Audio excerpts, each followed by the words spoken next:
Bonjour à tous, dans cette vidéo nous allons voir la comptabilisation des effets de commerce papier pour le moment chez le fournisseur. Alors dans la vidéo précédente c'était chez le client, beaucoup plus simple que là, rien qu'au plan de la vidéo ça se voit.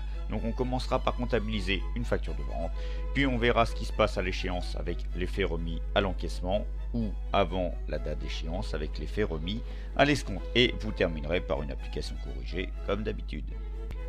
Dans cette vidéo, on travaillera chez la société La Quiberonnaise et notre mission du jour, comptabiliser la facture de vente et les écritures successives liées aux effets de commerce. Donc le plan comptable du jour avec plein de nouveautés, le compte 413, le compte 511.3, 511.4, alors qui sont des comptes d'attente puisqu'ils démarrent par 511, ce sont des comptes d'attente. Les comptes de la classique qui sont des comptes de charge, je vous rappelle, quand on a un appauvrissement, une perte d'argent, un décaissement. Et les comptes de la classe 7, oui, à part le compte 765 qu'on a vu, mais là j'ai pas mis d'escompte, le compte de vente de marchandises et le compte de vente de transport frais accessoires. Voilà les nouveautés du jour en gras. Donc je vous rappelle qu'on est la Quiberonnaise, on est en haut à gauche, c'est donc nous qui avons établi la facture, c'est donc une vente. Donc une vente de marchandises, puisqu'on l'a acheté comme ça, on la revend comme ça. La facture est du 4 juin, son numéro c'est le 21, date d'échéance 31 juillet, et le client va régler via une traite à 30 jours, fin de mois. La comptabilisation de cette facture de vente, donc on va prendre comme montant le net commercial, donc ici total hors taxe remisé, les frais de port, la TVA et le net à payer qui va donc être par rapport à notre client une créance. Donc, la vente de marchandises, c'est un produit. La vente du port, c'est un produit. Je gagne 822, je gagne 50. Classe 7. La classe 7 augmente au crédit, diminue au débit. Donc 707 au crédit pour 822,94, 708,5 au crédit pour 50. La classe 7 va au crédit, le compte 44 571, état TVA collecté, va au crédit pour 174,59. Et grâce à cette vente, j'ai donc une créance à encaisser sur mon client, 411 PSAV, client Planète Saveur, et il me doit 1047,53. La date, le 4 juin, le libellé facture 21 à SARL Planète Saveur. Si je fais un point avec un contenté, pour le moment, au niveau de la classe 4, c'est ce qui m'intéresse, j'ai une créance chirographaire, une créance ordinaire sur mon client Planète Saveur de 1047,53. Le 4 juin, nous avons créé une lettre de change. Nous sommes le tireur, d'accord, donc sur notre tiré qui est le client. Le client l'a accepté le 7 juin. Pour la comptabilisation, je préfère plus comptabiliser la création de la lettre de change au 7 juin quand le client l'a accepté, parce que si jamais il a refusé et que vous l'avez comptabilisé le 4 juin, vous l'annulez. Je trouve que ça ne sert pas à grand chose. Enfin, les deux sont faisables, 4 juin, 7 juin. Libellé lettre de change 125 accepté, sinon ce serait au 4 juin, les LC 125 sur Planète Saveur, etc. Donc, à partir du moment où le client a accepté une lettre de change, la créance, elle n'est plus chirographaire. Il va donc falloir solder le compte 411. Vous voyez, 411 a été débité tout à l'heure quand on a comptabilisé la facture. Là, quand je comptabilise l'acceptation de la lettre de change, je solde 411 en le créditant. Là. Et cette créance, maintenant, elle est privilégiée. Et puisqu'elle est privilégiée plus ordinaire, on la sort de 411 et on la transfère dans le compte 413. Lettre de change acceptée, créance privilégiée. Voilà l'écriture. Solde 411, créance privilégiée, transférée dans 413. À la date d'échéance, remise à l'encaissement. Donc, on reprend les éléments sur la lettre de change, si j'en ai qu'une pour simplifier. Donc 1047,53. À partir du moment où la créance a été remise à l'encaissement, elle n'a plus à être dans 413. Je l'ai plus dans mon portefeuille d'effets dans 413, je l'ai transmis à la banque. Donc je solde 413, elle n'est plus dans mon portefeuille d'effets, elle est dans 511.3. Je vous rappelle que 511 c'est un compte d'attente, donc 511.3, elle est en attente d'encaissement.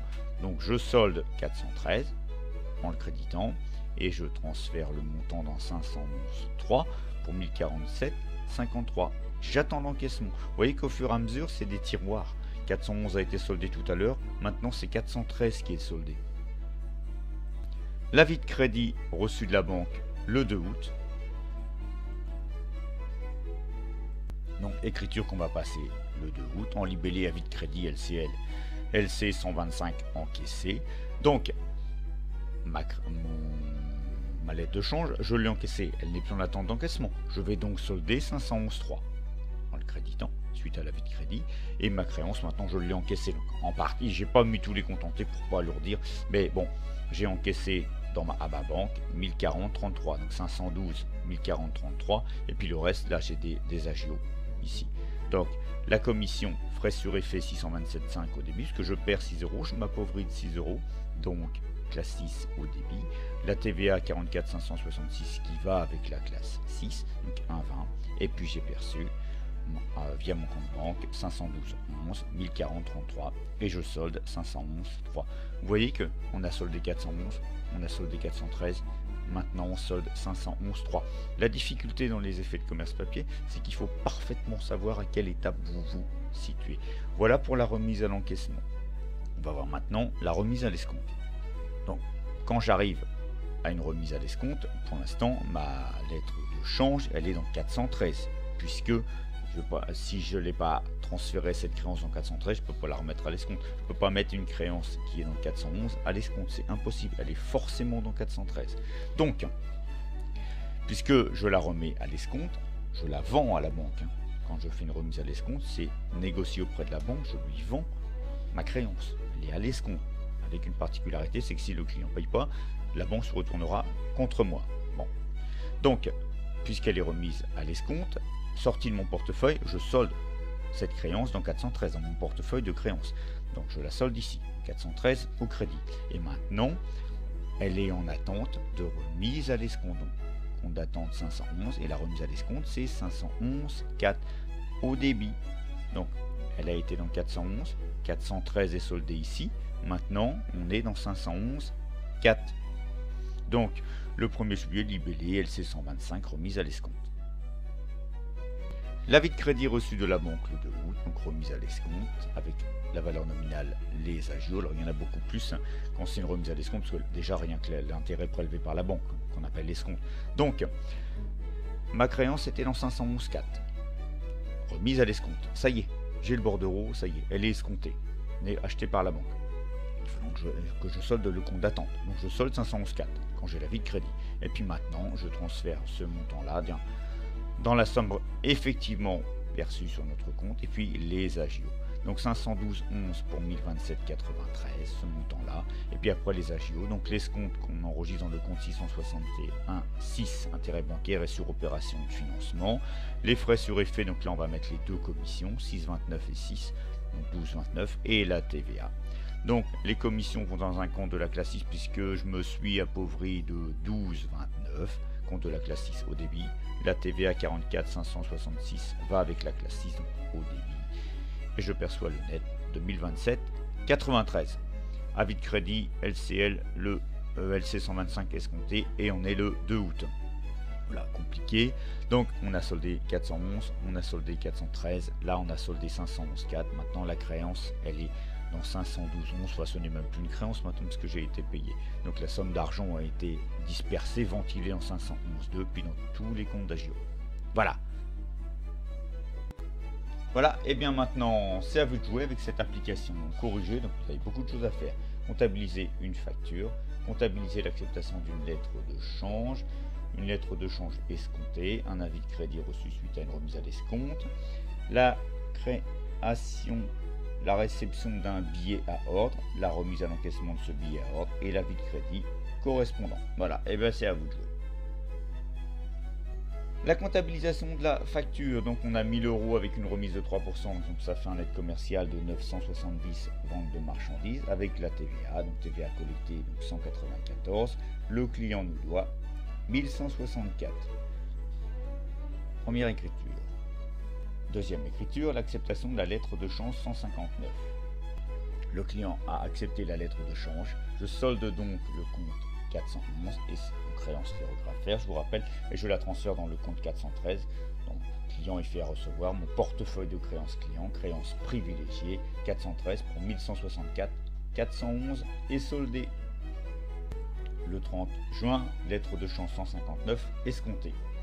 Donc le 30 juin, cette lettre de change, elle est remise à l'escompte. Donc je ne l'ai plus en portefeuille, je solde 413 et je la transfère dans le compte d'attente 511,4 et fais remis à l'escompte. J'attends l'avis de crédit de la banque.